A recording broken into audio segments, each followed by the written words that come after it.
আসসালামু আলাইকুম। সবাই কেমন আছেন? আশা করি ভালো আছেন। তো যাই হোক, শহরে থাকার আর গ্রামে থাকার পার্থক্য হলো এটাই, শহরের মেয়ে বউদের যদি বলা হয় তোমাদের 7 দিন কোনো বাজার হাট করে দিব না, তোমরা কিভাবে সংসারটা চালাবে চালিয়ে নাও, তাদের কিন্তু সংসারটা একদিন চালাতেই কষ্ট হয়ে যাবে।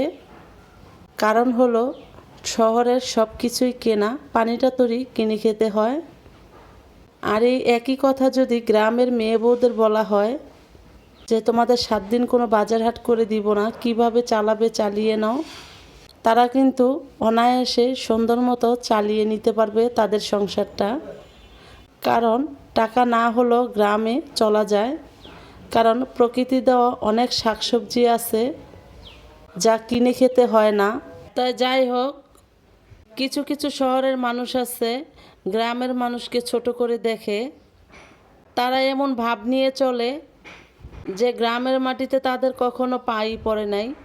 আপনি খোঁজ নিয়ে দেখেন, কোনো না কোনো গ্রামে তাদের জন্ম হয়েছে, তারা জন্মগত শহরের না, কিন্তু ভাবটা নেয় তারা শহরের। ভাই, শহরের থেকে আমাদের গ্রামেই ভালো।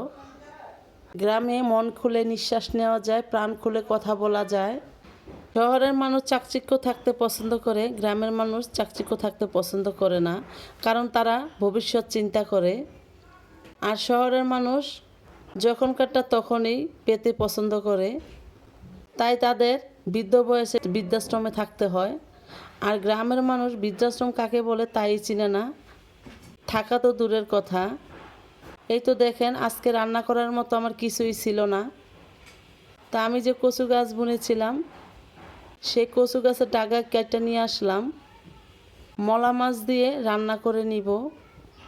আমার মতন এভাবে কচু শাক দিয়ে, ছোট মাছ দিয়ে কে কে রান্না করে খেয়েছেন অবশ্যই কমেন্টে জানিয়ে যাবেন। আর রান্না করে খেয়ে না থাকলে এভাবে রান্না করে খেয়ে দেখবেন, খুবই মজা হয়।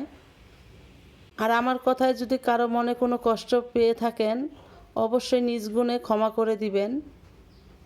তাই মলা মাছের চচ্চড়িটা এখন আমি হাতে মাখিয়ে রান্না করে নিলাম। এই তো আমার রান্নাটা প্রায় শেষ পর্যায়ে।